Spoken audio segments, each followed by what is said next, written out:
जिस तरह से हमें हर बिल्डिंग की खूबसूरती दिखाई देती है, उसका हाइट, उसका आर्किटेक्चरल एक्सटीरियर दिखाई देता है, लेकिन हमें उसका फाउंडेशन यानी कि उसकी नींव नहीं दिखाई देती। वो नींव जो जमीन के नीचे छुपकर चुपचाप अपना काम करता है, बिल्डिंग को सपोर्ट देना और उसको मजबूती देना। ठीक इसी तरीके से हमारे देश के जासूस यानी कि हमारे देश के स्पाइस चुपचाप बिहाइंड द सीन्स अननोटिस रहते हैं और हर बिल्डिंग की फाउंडेशन की तरह वो हमारे देश की सिक्योरिटी को मजबूती देते हैं।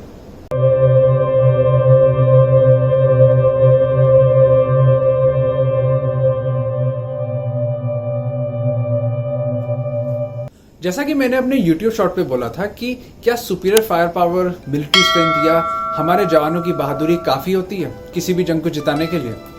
Answer is no.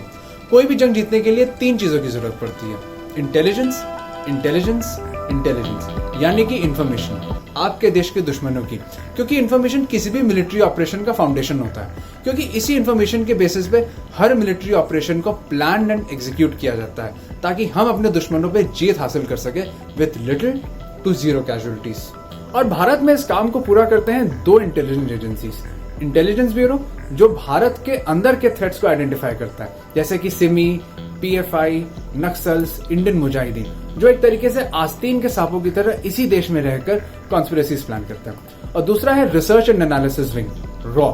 जो इंटरनेशनल थ्रेट्स यानी कि हमारे देश के बाहर से आने वाले थ्रेट्स को आइडेंटिफाई करता है, जिनके नाम है आईसिस, लश्कर ए तैयबा पाकिस्तान से, जमात उद दवा, फिर जैश ए मोहम्मद, जो एक तरीके से टेररिज्म का ऑक्सफोर्ड एंड कैम्ब्रिज है, एंड कई सारे खालिस्तानी ऑपरेटिव्स जो यूएस, यूके और कनाडा जैसे देशों में छुपे हुए हैं, जो आज भी इस फिराक में है कि किस तरीके से वो खालिस्तानी मूवमेंट को इंडिया में वापस से शुरू कर पाए। अगर हमारे आर्म फोर्सेस किसी एक पर्टिकुलर जगह पे मिलिट्री ऑपरेशन प्लान कर रहे हैं तो उस पर्टिकुलर जगह के बारे में क्रेडिबल इंफॉर्मेशन होना बहुत जरूरी है, और ये क्रेडिबल इंफॉर्मेशन हमारे स्पाई एजेंसीज हमारे आर्म फोर्सेस को देते हैं, एंड हमारे आर्म फोर्सेस उसी इंफॉर्मेशन के बेसिस पे अपने मिलिट्री ऑपरेशंस को प्लान करते हैं। और स्पाई एजेंसी से मिले ये जो इन्फॉर्मेशन होती है, इस इन्फॉर्मेशन के कुछ की पॉइंटर्स होते हैं जिसके बाद मिलिट्री ऑपरेशन को पूरा प्लान किया जाता है। और ये पॉइंटर्स क्या होते हैं ये मैं अपनी नॉलेज के बेसिस पे बता रहा हूँ, बेस्ड ऑन व्हाट जो मैंने डिफेंस न्यूज फॉलो करके गेन करी है।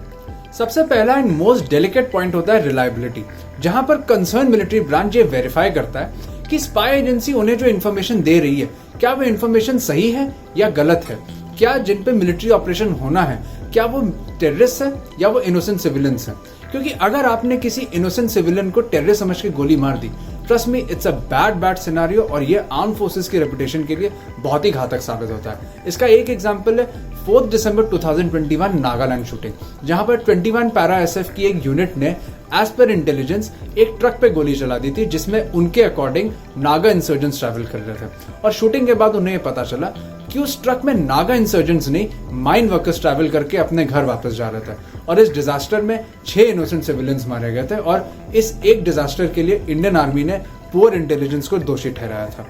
सेकेंड पॉइंट होता है प्लानिंग एंड एग्जीक्यूशन, जहां पर स्पाई एजेंसी से मिली इंफॉर्मेशन के बेसिस पे जहां पर मिलिट्री ऑपरेशन होना है और वहां पर अगर कोई मोस्ट वांटेड टेररिस्ट डेरा डाल के बैठा हुआ है तो उस जगह की सराउंडिंग्स क्या है, अगर बिल्डिंग पे अगर मिलिट्री ऑपरेशन होना है तो उस बिल्डिंग का लेआउट क्या है, ताकि उसके हिसाब से सोल्जर्स की पोजीशनिंग की जा सके जहां से वो असॉल्ट टीम को प्रॉपर कवर फायर दे सके और एक अटैक प्लान को बनाया जा सके। इसका एक एग्जांपल है मणिपुर और उरी अटैक के बदले जो सर्जिकल स्ट्राइक्स म्यांमार और पीओके में किए गए थे, वो इस एक की पॉइंट के बेसिस पे किए गए थे। ऑफ कोर्स मैं यहाँ पर उरी फिल्म के किसी सीन को मेंशन नहीं कर रहा हूँ, मैं यहाँ पे प्योर कॉमन सेंस की बात कर रहा हूँ, एंड ऑफ कोर्स मैं डिफेंस न्यूज भी बहुत ज्यादा फॉलो करता हूँ। थर्ड पॉइंट होता है एक्सट्रैक्शन, जहां एक सेफ रूट को प्लान किया जाता है जहां से हमारे जवान मिलिट्री ऑपरेशन के बाद सुरक्षित वापस आ पाए। वैसे तो ये पॉइंट कंडीशनल होता है, क्योंकि इस पॉइंट को तभी कंसिडर किया जाता है अगर military operation behind enemy line से, जिसका एग्जांपल वंस अगेन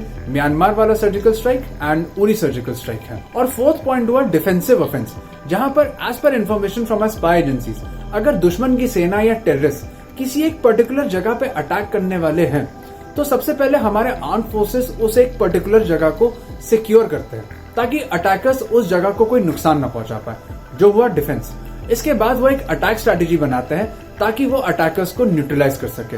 जो हुआ ऑफेंस। और इसका एक एग्जांपल है 1971 वॉर, जहां इंडियन नेवी को हमारे स्पाइस जो पाकिस्तान में थे उनसे ये इन्फॉर्मेशन मिली थी कि पाकिस्तान नेवी ने इंडियन नेवी के INS विक्रांत को डुबोने का प्लान बनाया है और इस काम के लिए उन्होंने PNS गाजी सबमरीन को रवाना किया है, जो बे ऑफ बंगाल में कहीं लॉयटर कर रहा है और INS विक्रांत को ढूंढने की कोशिश कर रहा है। और इंडियन नेवी ने इसी इंफॉर्मेशन के बेसिस पे सबसे पहले उन्होंने INS विक्रांत को एक डिफेंसिव स्ट्रैटेजी के चलते सिक्योर किया और उसका कोर्स चेंज कर दिया। इसके बाद उन्होंने एक ऑफेंसिव स्ट्रैटेजी बनाई और PNS गाजी सबमरीन को विशाखापट्टनम कोस्ट के पास कहीं डुबो दिया और विशाखापट्टनम कोस्ट के पास PNS गाजी का सबमरीन आज भी पड़ा हुआ है। और 1971 वॉर का मैंने आपको ये जो एग्जाम्पल दिया है, इसकी इंटेलिजेंस गैदरिंग कैसे हुई थी, इसको आलिया भट्ट की फिल्म राजी में दिखाया गया था और इस इंफॉर्मेशन के बदले कैसे मिलिट्री ऑपरेशन प्लान करके PNS गाजी को डुबोया गया था, इसको द गाजी अटैक फिल्म में तक दिखाया गया था। सो व्यूअर्स, आज की वीडियो में बस इतना ही। आई होप आप सबको मेरा ये वीडियो पसंद आया हो। आप सबका बहुत बहुत धन्यवाद मेरा ये वीडियो देखने के लिए। अगर आपके मन में इस वीडियो से रिलेटेड कोई क्वेश्चन है, कोई डिस्कशन है, तो कमेंट सेक्शन में आप अपने क्वेश्चन और डिस्कशन मुझसे जरूर कर सकते हैं। अगर आपको हमारा ये वीडियो पसंद आया हो तो प्लीज बिना टाइम वेस्ट किए वीडियो को ज्यादा शेयर करिए, चैनल को सब्सक्राइब करिए, बेल आइकन दबाइए और कोई भी नोटिफिकेशन को प्लीज मत मिस करिएगा। Stay tuned for my next video and जय हिंद आप सभी को।